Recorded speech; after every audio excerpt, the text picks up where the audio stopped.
नमस्कार दोस्तों। प्रस्तुत है मालती जोशी की लिखी कहानी बहुरी अकेला। स्टाफ रूम में गर्मा गर्म बहस चल रही थी। मुझे देखकर क्षण भर में सन्नाटा खिंच गया। मुझे लगा कि कहीं बहस का मुद्दा मैं तो नहीं हूँ। तभी मिसेस जहाँ ने कहा, लो ये आ गई मिस मार्टी, इन्हें भेज दो। बहुत काबिल आइटम है, कैसी भी सिचुएशन हो ब्रेवली हैंडल करती हैं। मिसेस सक्सेना मुंह बनाकर बोली। वे दिन गए मिसेस शाह, अब तो ये मिस प्रिविलेज्ड है, इन्हें तो कोई हाथ भी नहीं लगाता। क्या हुआ भाई, सुबह सुबह मुझ पर इतनी कृपा दृष्टि क्यों हो रही है? मैंने आखिर पूछ ही लिया। अरे हम गरीब क्या कृपा दृष्टि करेंगी? कृपा दृष्टि तो आप ही मैम की है, इसलिए तो आपको कोई असाइनमेंट नहीं दिया जा सकता, खासकर संडेस को। मिसेस सक्सेना कुटिलता से आंखें नचा कर बोली। कुछ पता भी चले कि माजरा क्या है? मैंने कुर्सी खींचते हुए कहा। उत्तर में सबने एक साथ बोलना शुरू किया। बड़ी देर बाद मेरी समझ में जो आया उसका सार यह था कि शुक्रवार को MA फाइनल की लड़कियां अजंता एलोरा जा रही थीं, पर इंचार्ज मिसेस गुप्ता के ससुर जो अचानक कूच रही हैं। अब सवाल यह है कि उनके स्थान पर किसे भेजा जाए। सबकी अपनी परेशानियां थी।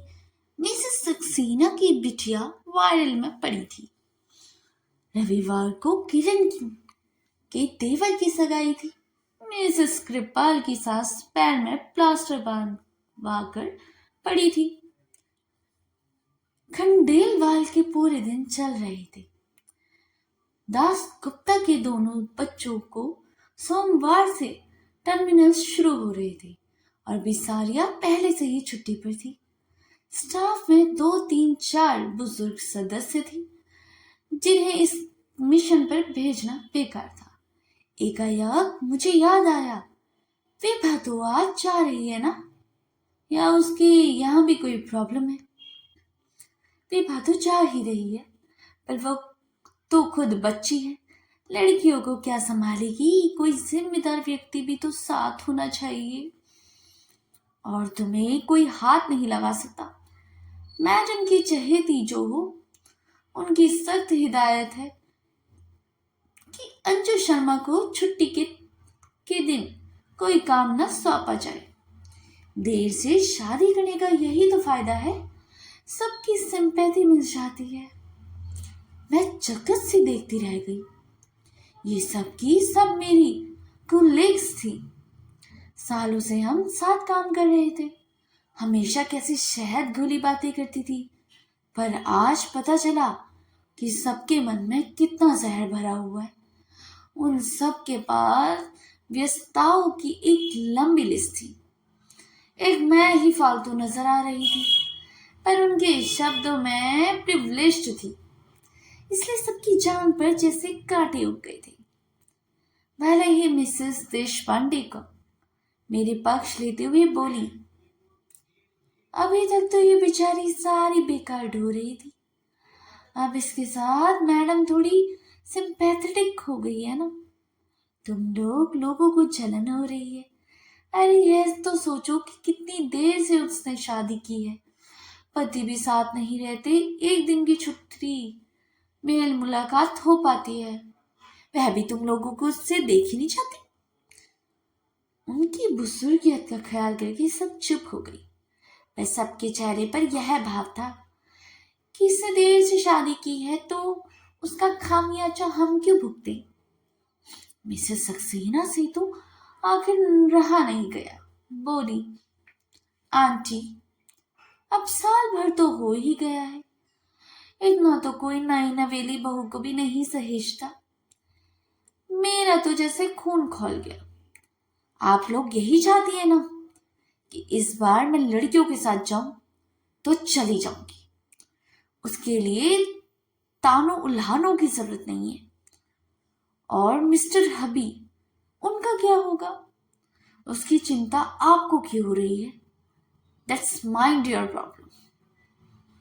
इतनी तैश में मैं मैडम के कमरे में चली गई और कह दिया कि मिसेस गुप्ता के ना जाने से कोई परेशानी हो रही है तो मैं तैयार हूं।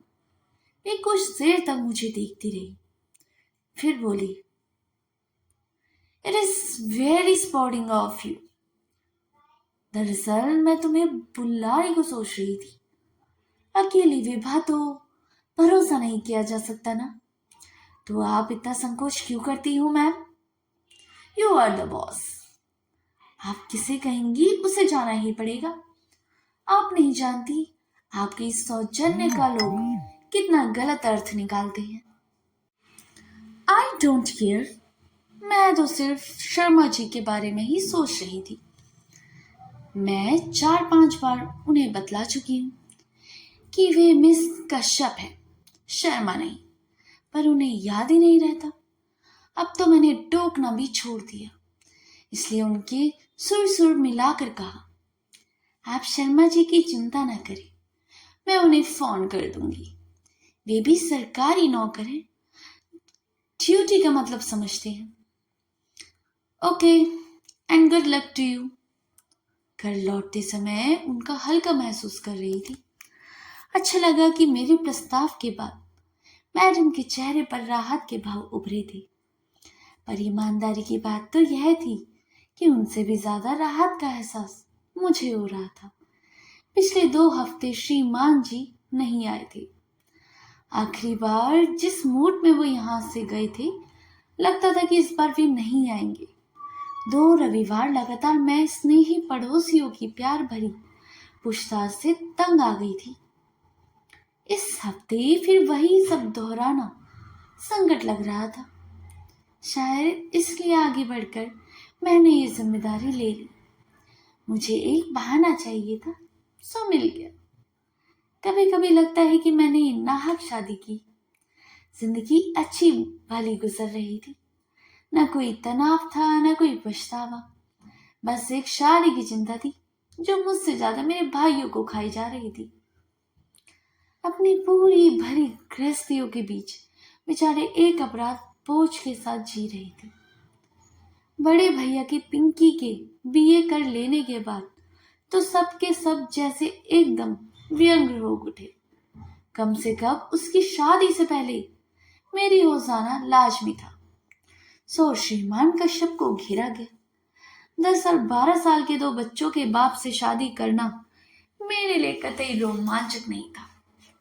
पर भाई आश्वस्त थे कि मुझे अब अपना एक घर मिल गया है।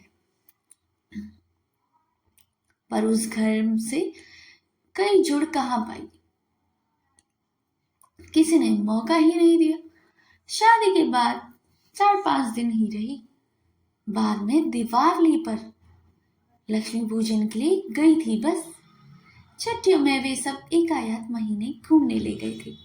1 महीना मुझे भाइयों के पास रहने के लिए कह दिया। भाइयों के पास तो हर छुट्टी में जाती थी, पर इस बार का अनुभव नया था। पीहर आई बहन बेटी का स्वागत सत्कार, लाड़ दुलार पहली बार ही पाया था। शादी के बाद भी तो मैं उसी घर में बनी रही। पर हाँ, मिस्टर कश्यप को जरूर एक अतिरिक्त घर मिल गया था। उनकी सारी छुट्टियां यहीं गुजरती। केंद्र सरकार की नौकरी थी। शनिवार रविवार छुट्टी होती। वे भोपाल से शुक्रवार को इंटरसिटी से आती और सोमवार की सुबह उसी ट्रेन से लौट जाती।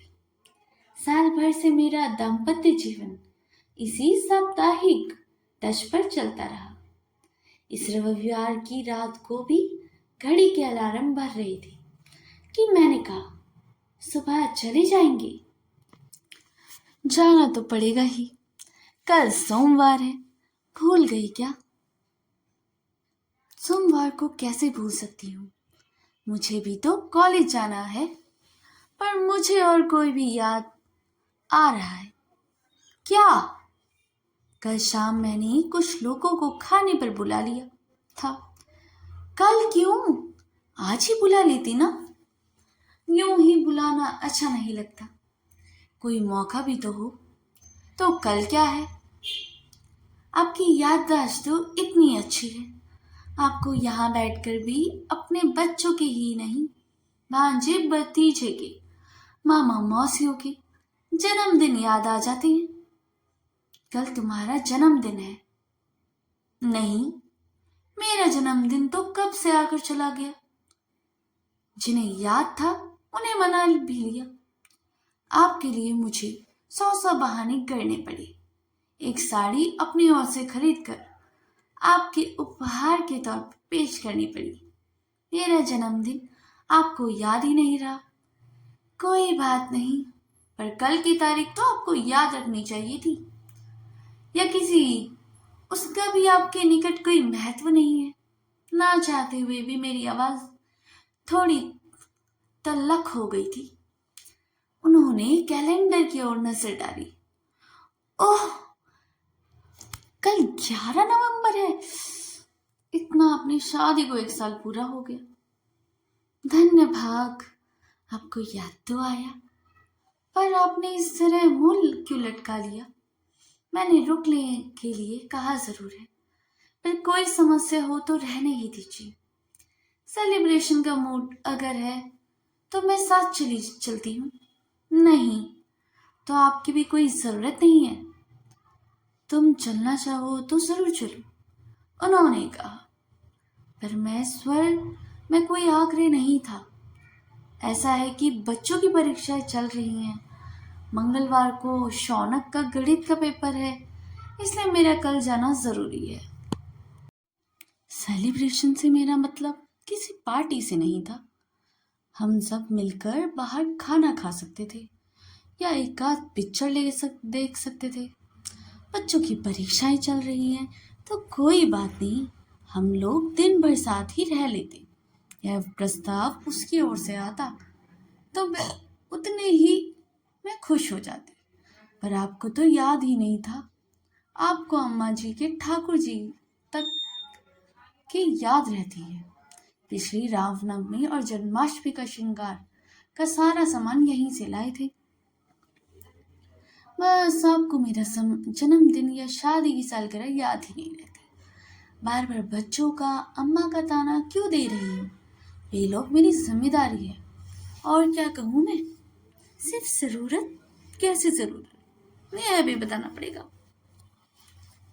कुछ देर तक कमरे में भीषण स्तब्धता छाई रही। फिर मैंने ही कहा, आप बच्चों के सामने एक आदर्श पिता बने रहना चाहते हैं, इसलिए मुझे तरजीह नहीं देते। जानती हूँ, इसलिए आज तक आपने मेरे स्थानांतरण के लिए प्रयत्न नहीं किया। आश्चर्य तो यह है कि अम्मा जी ने कभी इसके लिए जोर भी नहीं दिया। Please live my mother alone. मैं कोई उन्हें गाली थोड़ी दे रही हूँ। एक बात कह रही हूँ, कोई भावुक महिला होती तो कहती, बहू तुम आकर जल्दी से अपना घर बार संभालो और मुझे छुट्टी दो। पर वे बड़ी प्रैक्टिकल हैं, उन्हें यही व्यवस्था रास आ गई है। घर में उनका एक छत्र शासन भी रहता है और बेटे की कोई परेशानी भी नहीं होती। वह आदर्श बेटा बना रहता है, आदर्श पिता बना रहता है, और उसकी साप्ताहिक आनंद यात्रा भी निर्विघ्न चलती रहती है। आनंद यात्रा, वाह, तुम क्या सोचती हो? तुम कोई हुस्न परी हो क्या, जिसके लिए मैं दीवाना हो चला आता हूँ? ठक लग जैसे किसी ने कलेजे पर एक खूसा जड़ दिया हो। बड़ी मुश्किल से मैं उस पीड़ा को जज्ब कर पाई। फिर अत्यंत कसेले स्वर में कहा, मैं हुस्न परी होती तो 34 साल एक अनब्याही न बैठी रहती और ना ही 2 बच्चों के बाप से शादी करती। यह बात कहने के बाद से ही मेरा दीवार की ओर मुंह करके लेट गई थी। इस कारण उनका चेहरा ही नहीं देख पाई, पर वह जरूर शाह पड़ गया होगा। वे उस रात कब कहाँ सोई मैं नहीं जानती। सुबह अलार्म बजा था पर मैं नहीं उठी। उन्होंने शायद अपने से ही चाय बनाई थी, पर मैं दम सीधे पड़ी रही। जाते समय उन्होंने मुझे आवाज दी भी तो हो पता नहीं। सुबह उठी तो लगा जैसे एक भयानक स्वप्न देखकर जागी हूँ। उसके बाद आज तीसरा शुक्रवार है, जनाब की कोई खबर नहीं। रूठ कर गए हैं, सोचा होगा मना लेगी, पर हम मिट्टी के नहीं बने, बल्कि गुस्सा तो हमें आना चाहिए था। अपमान तो हमारा हुआ था। सच तो यह है कि उनके न आने से मुझे राहत मिली थी, क्योंकि मुझे लग रहा था कि अब मैं उस व्यक्ति का स्पर्श या समीप्य सहन नहीं कर पाऊंगी।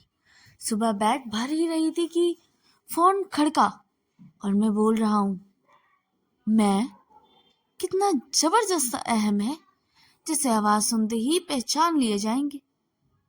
अच्छा, आप हैं, कहिए। हम लोग रात को 9 बजे तक पहुंच रहे हैं। फोन इसलिए किया कि खाना बनाकर रख सको।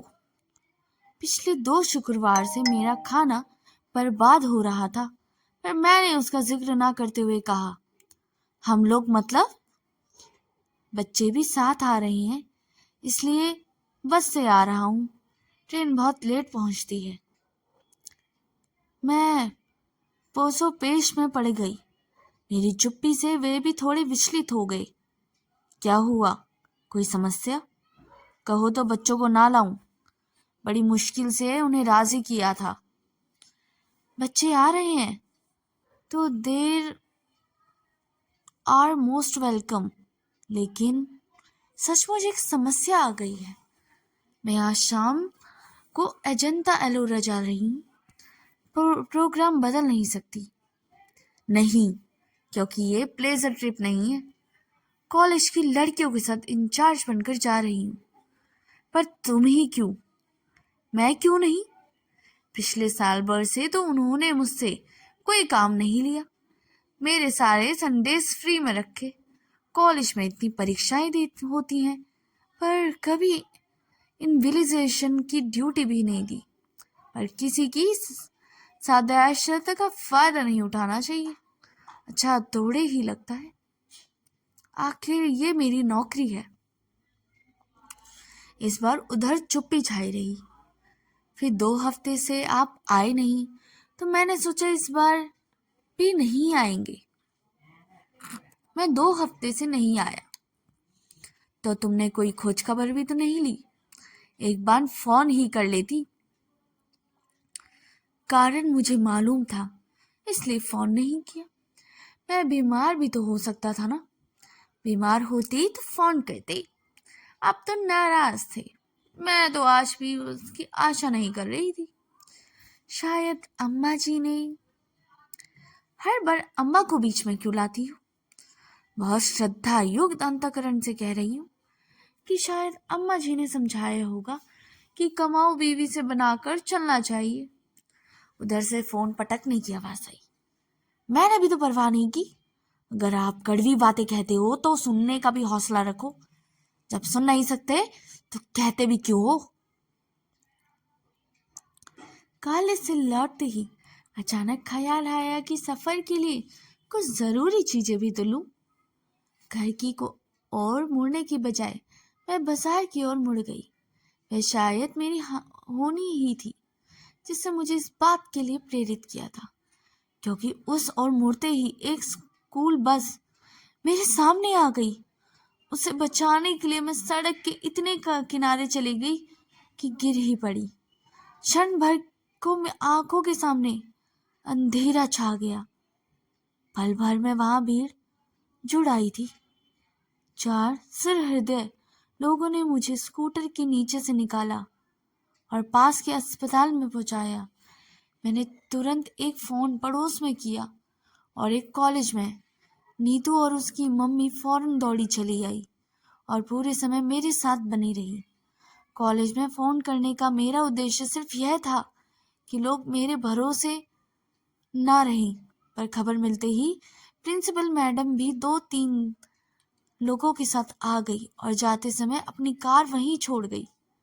रात 10 बजे जब घर लौटी तो मेरे बाएं हाथ में प्लास्टर था और बाएं पैर की पिंडली में 6 से 7 टाके थे और घुटने और कंधों पर खरोंची थी। सौभाग्य से सिर पर कोई चोट नहीं थी, पर वह बेतरह घूम रहा था। घर आते ही पस्त होने से पहले मेरे बड़े भैया को फोन लगाया। मेरे कुछ कहने से पहले ही वे बोल उठे, अरे इतनी देर तुम कहाँ थी? मैं कब से फोन लगा रहा हूँ। उनके स्वर में उल्लास फूट पड़ा। मैंने अपनी बात कुछ देर में मुतल्ली करके कहा, थोड़ा बाजार तक गई थी। पर आप मुझे क्यों ढूंढ रहे थे?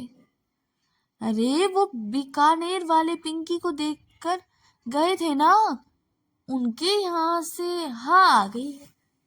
अरे वाह, बधाई। लड़का 3 महीने के लिए जापान जा रहा है, इसलिए माँ के साथ एक बार मिलने आ रहा है। मेरी इच्छा थी कि कल तुम दोनों भी आ जाते तो लड़के को देख लेते। दरअसल क्या है भैया, मैं कॉलेज की लड़कियों के साथ टूर पर जा रही थी, तो इन्हें आने के लिए मना कर दिया था। कब जा रही हो? आज ही जाना था, पर पता नहीं कैसे स्कूटर से गिर पड़ी। पट्टी वगैरह कटवा कर अभी लौटी हूँ। ज्यादा चोट तो नहीं आई? चोट तो ज्यादा नहीं, पर आना जरा मुश्किल लग रहा है। खैर कोई बात नहीं, टेक केयर। इन लोगों से निपट लूं, फिर आता हूँ। नीतू मुझे देखती रह गई। यह क्या, आपने ठीक से बताया तो नहीं? वे बिटिया का रिश्ता तय कर रही हैं। इस समय मैं उन्हें डिस्टर्ब नहीं कर सकती। जीजा जी का तो फोन कर दिया होता। नहीं रे, यहाँ नहीं आना था, इसलिए उन्होंने दूर से प्रोग्राम बना लिया। घर पर अम्मा जी और बच्चे अकेले होंगे। इतनी रात को फोन करूंगी तो परेशान हो जाएंगे। जीजा जी के पास मोबाइल नहीं है। यही तो सोच रही हूँ कि जन्मदिन पर उन्हें प्रेजेंट कर दूं। बहुत परेशानी होती है। अच्छा नीतू, आज की रात तुम मेरे पास रह जाओगी। कल से मैं बसंती को बोल दूंगी। कैसी बात कर रही हो? आज मुझे तो रहना ही है। अपने घर पे खबर भी होती तो सुबह से पहले कोई नहीं आता। वह रात बड़ी मुश्किल से काटी। उपचार के समय उन्होंने जरूर कोई निश्वेतक दवा दी होगी। उसका असर धीरे धीरे कम हो रहा था और दर्द का अपना अस्तित्व जताने लगा था। यूं तो दर्द निवारक गोलियां भी दी थी, पर उन्हें कारगर होने में थोड़ा समय लगता ही था।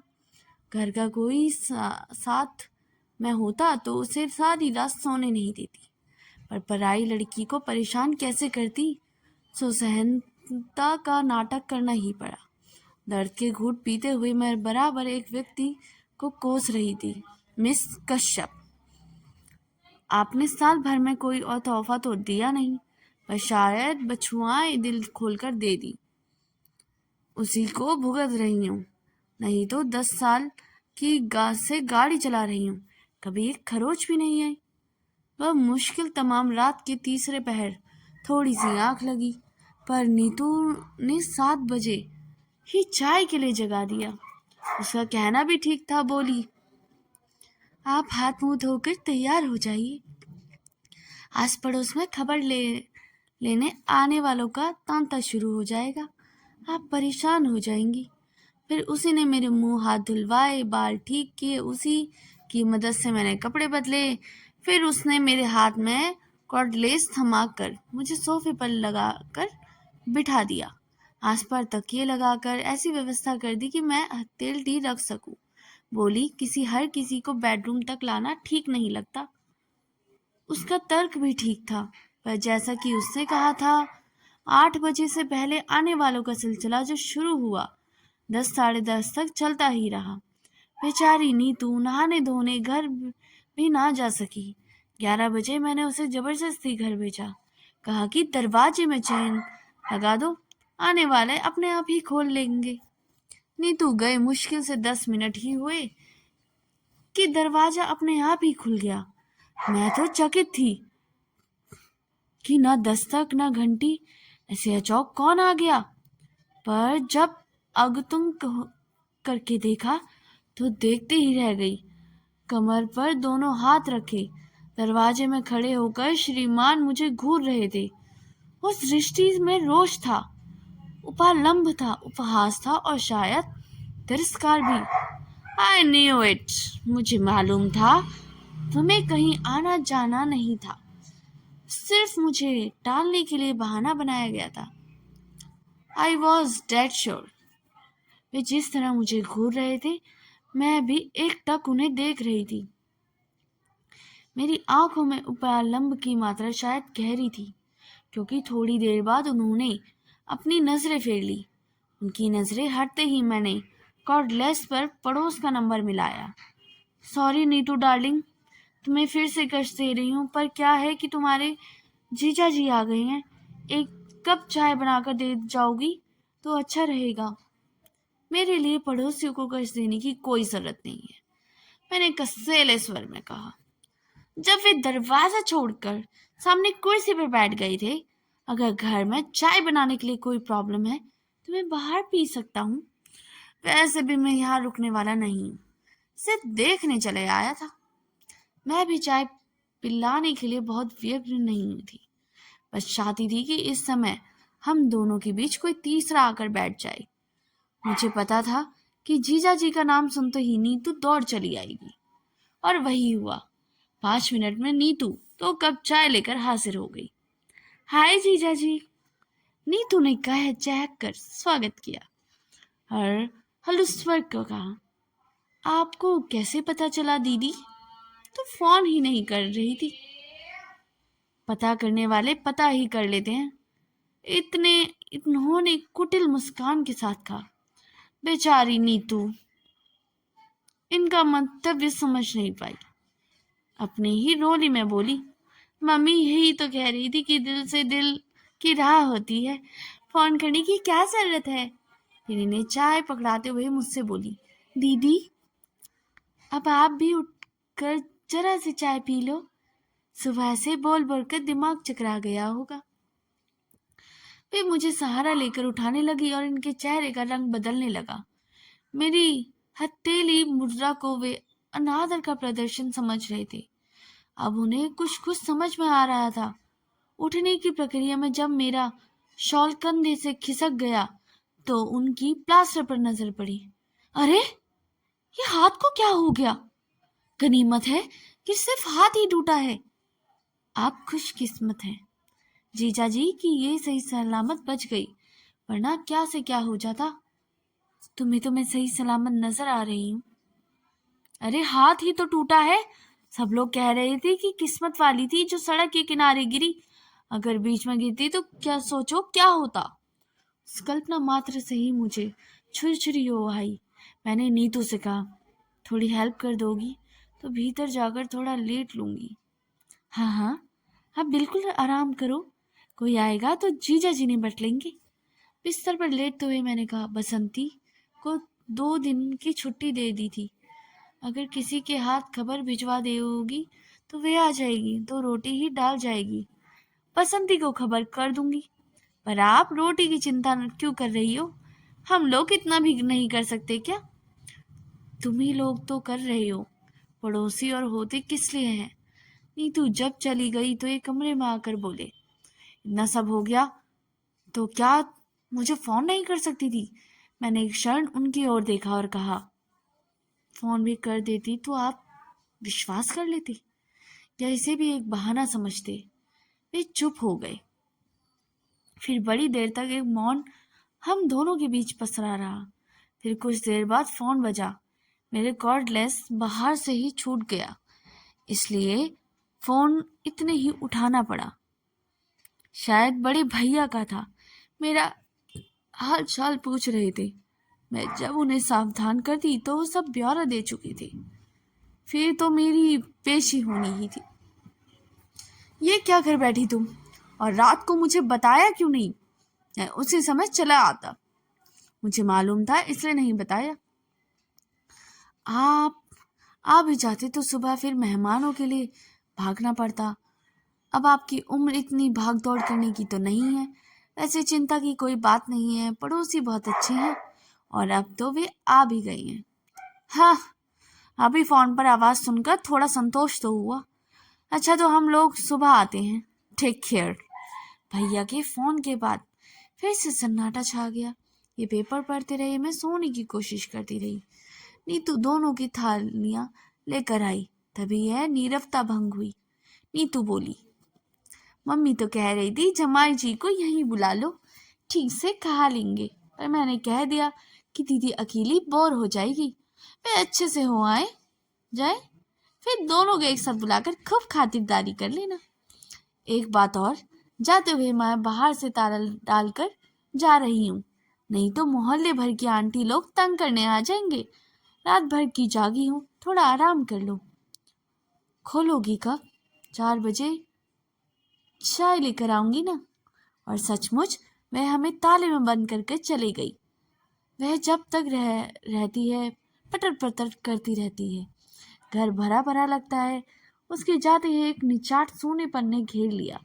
उस असहज एकांत ने निजात पाने के लिए मैंने कहा, आप तो आज ही आने वाले थे ना, तो दिन में निकल जाते, रात में ठंड से परेशानी हो जाएगी।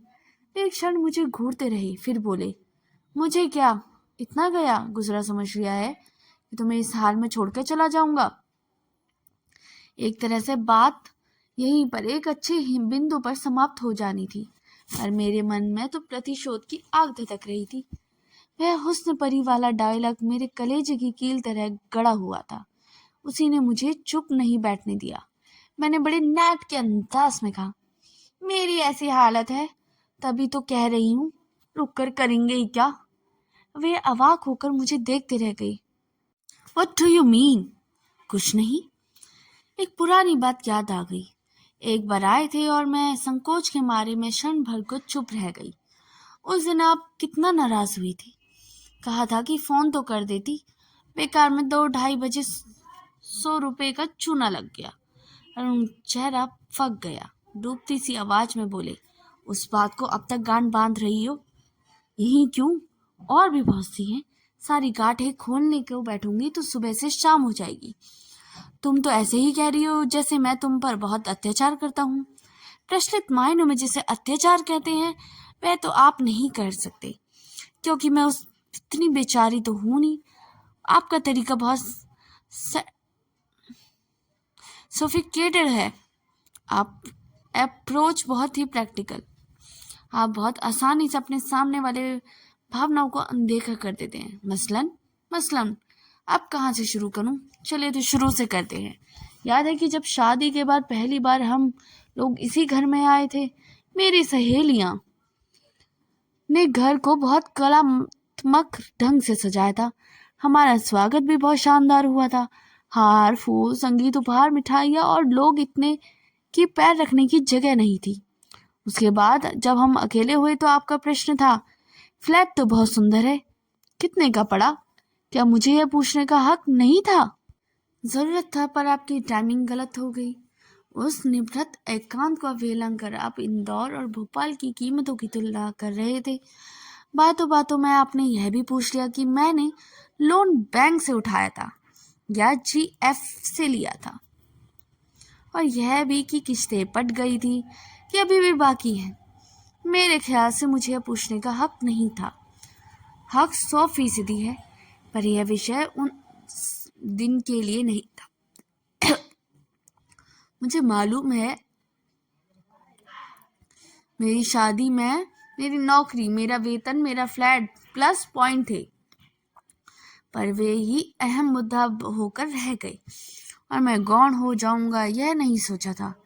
अगली बार आप जब आए तो आपने नॉमिनेशन के बारे में पूछा था। मैंने दोनों भाइयों के बेटों को फ्लैट और JPF के लिए नॉमिनेट किया था। आपने कहा कि अगर नामांकन बदलना है तो फुर्ती करनी होगी, नहीं तो बाद में बहुत परेशानी होती है। इसमें गलत क्या था? सरकारी दफ्तर में काम करता हूँ, रोज देखता हूँ कि लोग बाद में किस तरह परेशान होते हैं। मैं जानती हूँ, पर महीने भर आप पहले ब्याही और भविष्य के सपने देखती है। उसे वसीयत के बारे में सोचना जरा अच्छा नहीं लगता। बदली हुई परिस्थिति में शायद मैं खुद इस विषय में पहल करती, पर आपकी उतावली देखकर विषण्णता हो आई। उसके बाद शोषण का एक अनवरत सिलसिला शुरू हो गया। मेरे टेलीफोन का बिल दुगना तिगुना आने लगा। सब लोग छोड़ते ही रात भर मियाँ से बात करती होगी। उन्हें क्या पता कि मियाँ ने घर पर बात करने के लिए एकदम मना किया हुआ है और दफ्तर में बात करना मुझे अच्छा नहीं लगता। उन्हें कैसे बताती कि यहाँ आकर श्रीमान को सारे दोस्तों के भाई भतीजों के जन्मदिन याद आ जाते हैं। सारे रिश्तेदारों की मिजाजपुरसी और मातमपुरी सी यहाँ से होती है। यह तो शायद मुझे तुम्हें भी पता होगा कि लॉन्ग डिस्टेंस कॉल सैडनेस को सस्ती पड़ती है, और अगर संडेज को मैं यही होता हूँ। हाँ, मुझे पता है कि, और मुझे यह भी पता है कि इंदौर का कपड़ा मार्केट बहुत अच्छा है, इसलिए चादरें और पर्दे यहीं से खरीदना चाहिए।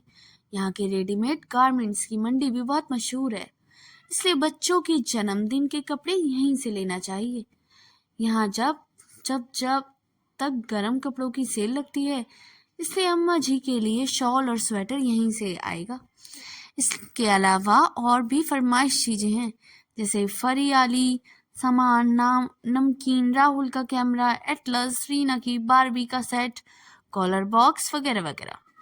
और मुझे यह भी मालूम है कि आपने घर पर यह भी कभी नहीं जताया होगा कि फरमाइश कौन पूरी करता है।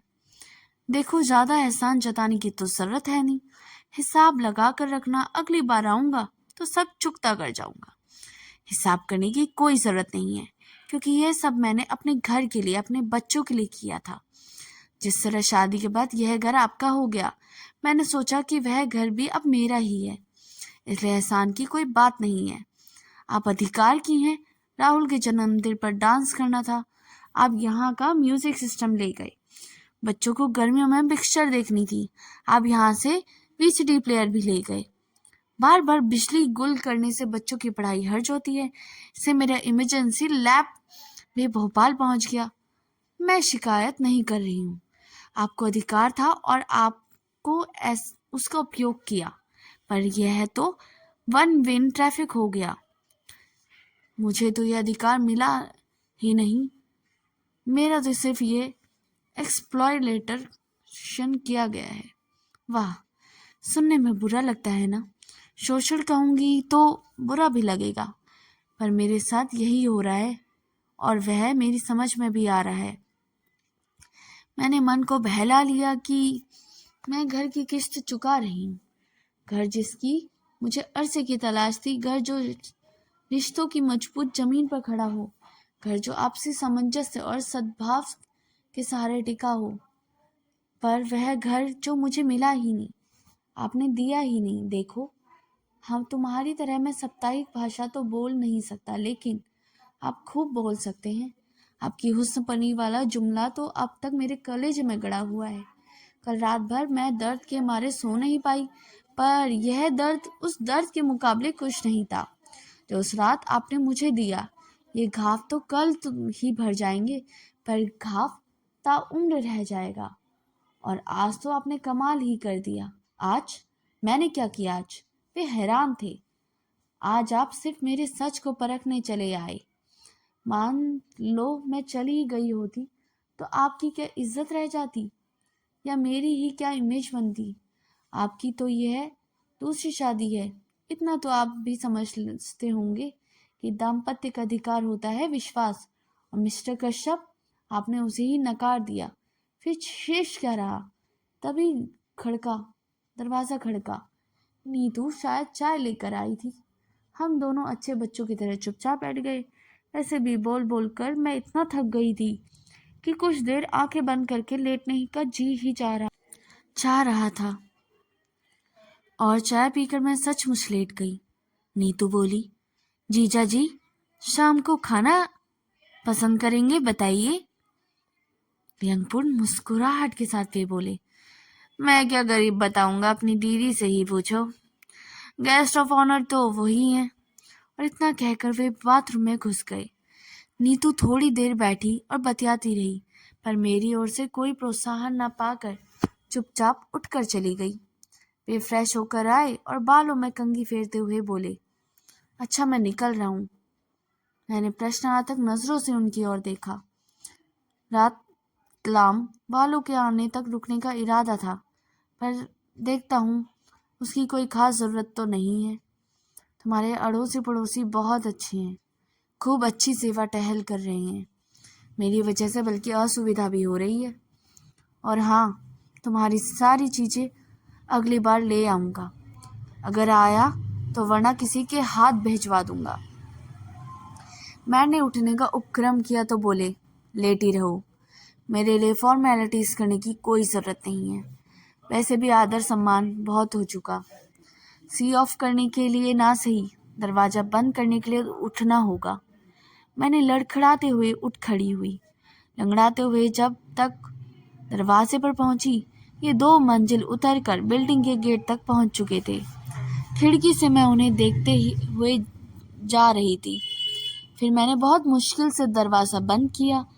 इतनी से श्रम में भी मैं हाफ गई थी। देर तक बंद दरवाजे के सामने वहीं खड़ी रही, जहाँ से मैंने उन्हें जाते हुए देखा था। मुझे लगा वे मेरे घर से ही नहीं, बल्कि जीवन से भी चले गए। अलविदा मिस्टर कश्यप, मैंने कहा। आज से मेरे घर और मेरे मन के दरवाजे आपके लिए बंद हो चुके हैं। घर का दरवाज़ा तो शायद कभी मजबूरी में खोलना भी पड़ेगा, क्योंकि शादी को इतना आसानी से मैं नकार नहीं सकती। इसके लिए मेरे भाइयों ने बहुत सारा श्रम और पैसा खर्च किया है, इसलिए इस शादी को मुझे ढोना ही पड़ेगा। पर मेरे मन का दरवाज़ा अब आपके लिए कभी नहीं खुलेगा, कभी नहीं। अगर आपको वीडियो अच्छी लगी हो तो इसे लाइक, सब्सक्राइब और इसके साथ लगे हुए बेल आइकन को भी प्रेस करें, ताकि मेरे द्वारा लाई गई वीडियोस का नोटिफिकेशन आपको हमेशा मिलता रहे। और हाँ, इस वीडियो को ज़्यादा से ज़्यादा शेयर कीजिए, ताकि हमें एक हौसला मिलता रहे, ताकि आने वाली वीडियो आपको और ज़बरदस्त लगे। मिलते हैं अगली कहानी में, तब तक के लिए धन्यवाद।